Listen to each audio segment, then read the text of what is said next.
106.5. Buenos días, Eury Cabral, adelante. Eury Cabral, adelante. Gracias, Julio, gracias a todo el equipo, gracias a Jesús, mi Señor, mi Salvador, y como siempre inicio con la palabra de Dios. Colosenses 3:13. De modo que se toleren unos a otros y se perdonen si alguno tiene queja contra otro. Así como el Señor los perdonó, perdonen también ustedes. Siempre el perdón es uno de los elementos fundamentales para poder vivir con tranquilidad y amar a los demás. Miren, quiero referirme a lo que esta situación que ha creado el asunto de el proyecto de presupuesto y la necesidad de la inventiva del equipo fiscal, sobre todo del presidente Luis Abinader, y aportar algunas ideas a propósito de cómo enfrentar desde el punto de vista de los impuestos un momento recesivo, un momento de crisis como el que está viviendo la República Dominicana. Pero antes quiero valorar, hoy Donald Guerrero, el exdirector, ministro de Hacienda del gobierno del presidente Danilo Medina, hace una reflexión en el periódico Listín Diario donde llama a que se entienda la actitud que tiene el gobierno y dice que hay que tener un espíritu de comprensión porque ciertamente, aunque al presupuesto, dice él, requiere algunos ajustes para mantenerse dentro del marco de las leyes como de las posibilidades reales de la economía, no menos cierto es que requerirá la comprensión de todos los sectores de la vida nacional por la dificultad de elaborar el mismo en la situación actual. Es decir, elaborar un presupuesto en esta situación implica tener una amplitud de mira, un espíritu de concertación y una claridad en torno a las medidas que se van a tomar. ¿Por qué? Porque estamos en una situación muy crítica, muy difícil. No es una situación normal, es una situación especial. Y como especial, entonces la forma de elaborar, y comparto ese espíritu de el exministro de Hacienda, Donald Guerrero, donde dice, bueno, hay que tener una actitud comprensiva, porque ciertamente hay que buscar ingresos para el gobierno, pero tiene que ser entendiendo que estamos en crisis y que hay que consensuar todo eso.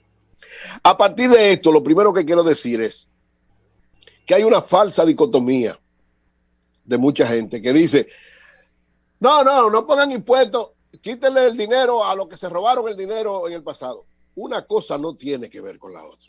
Es decir, no es que estoy defendiendo a nadie, pero no me liguen una cosa con la otra. Es decir, el presupuesto del año que viene tiene una realidad especial y hay que verla como realidad especial. O sea, esa falsa dicotomía de que hay que quitar y que ahí se puede conseguir. No. Eso, porque además eso es un proceso judicial, eso hay que hacer un expediente, eso se va a llevar años.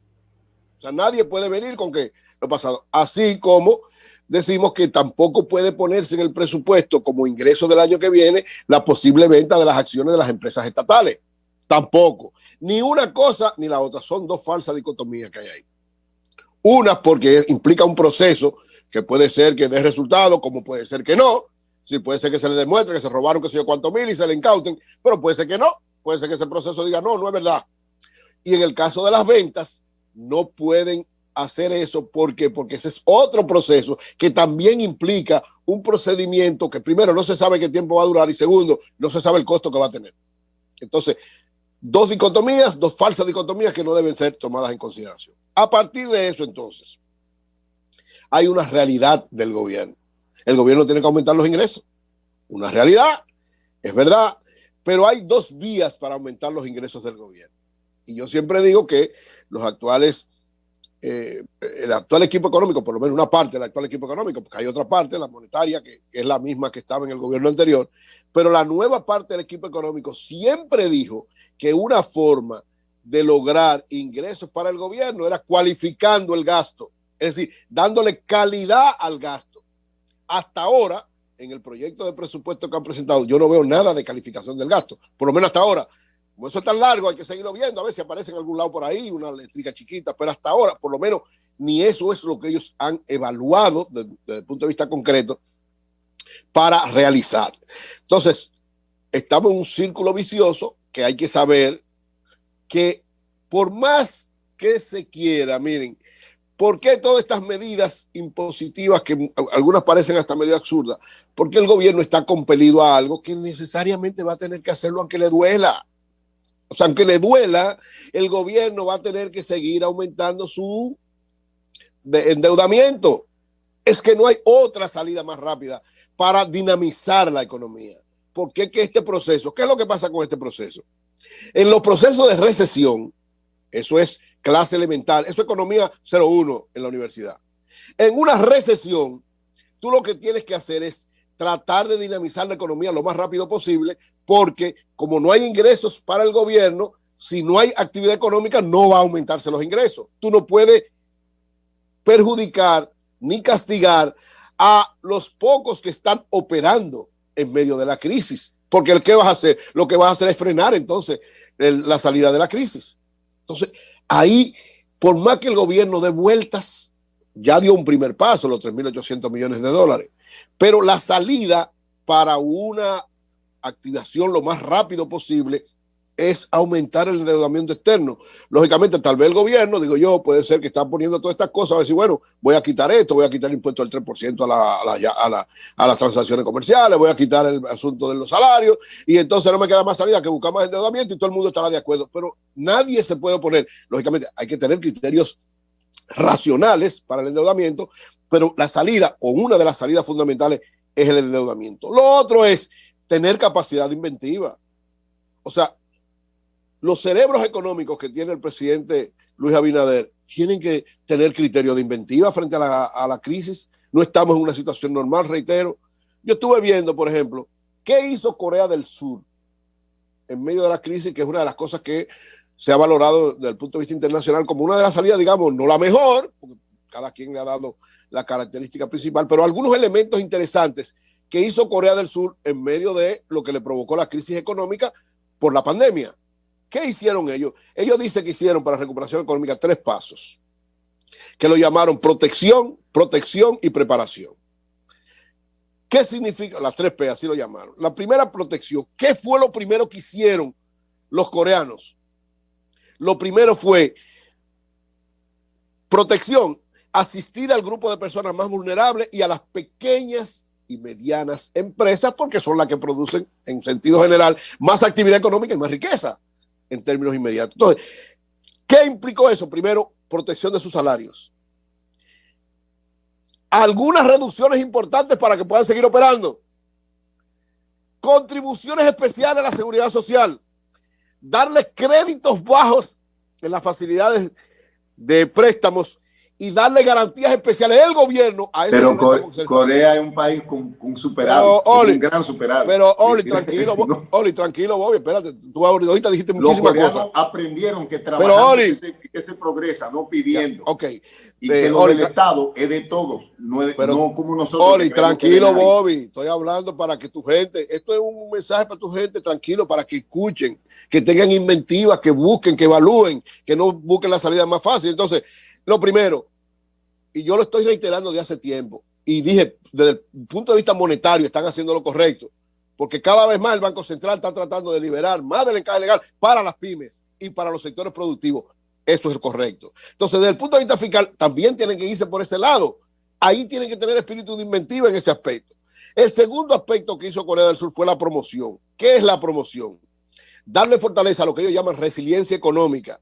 Es decir, hay sectores muy importantes que tienen que ser rápidamente auxiliados para producir mucho.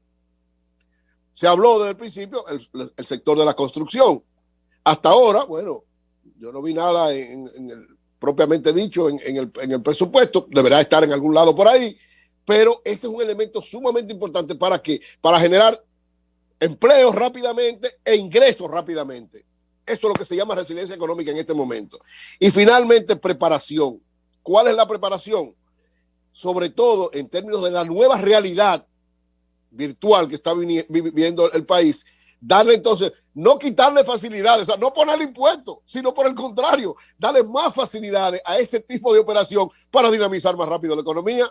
Entonces, en función de eso, hay que estar claro, oigan bien, hay que estar clarísimo que lo fundamental, ahora mismo, lo fundamental, lo más importante desde todo punto de vista, no es simple y sencillamente conseguir más ingresos ni más impuestos, sino conseguir los correctos, los convenientes y los que contribuyan a revitalizar la economía. Por eso es que estos impuestos que están planteados, lógicamente el gobierno dice que va a discutirlo, que no es, o sea, lo prepararon, yo digo, lo prepararon tan rápido que es la primera novatada. Es verdad, lo prepararon muy rápido porque el 1 de octubre había que presentarlo, tal vez no le dio tiempo de discutirlo, una serie de elementos, pero evidentemente, señores, que en medio de un panorama económico como el que estamos viviendo, lo fundamental es canalizarlo por donde debe canalizarlo, tocar las puertas que hay que tocar, flexibilizar lo que hay que tocar, auxiliar a que hay que auxiliar y las medidas que no sean más costosas la medicina que la enfermedad.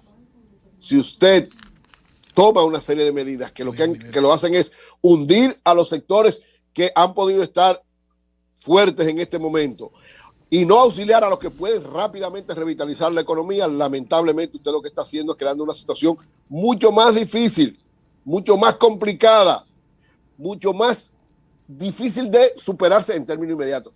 Yo reitero, este nuevo presupuesto es la visión de cómo se va a manejar el gobierno en los próximos años.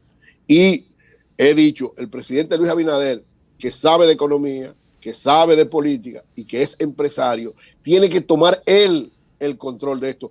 No deje que los fiscalistas le dañen el gobierno, porque el área fiscal siempre lo que quiere es ingresos sin importar las condiciones. Y ahora, este momento no es así.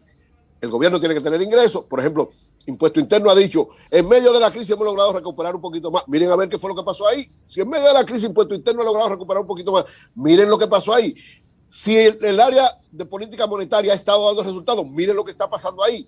Repliquen las cosas que convienen, no las cosas que perjudican. Ojalá que el presidente Abinader, reitero, tome el control de la política monetaria, la ligue de la política fiscal, la ligue con la política monetaria y sea él el que lleve el barco.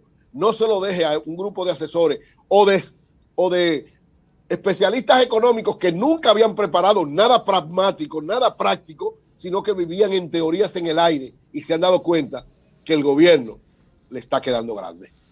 Bueno, continuamos. Buenos días, Anibelka. Buenos días.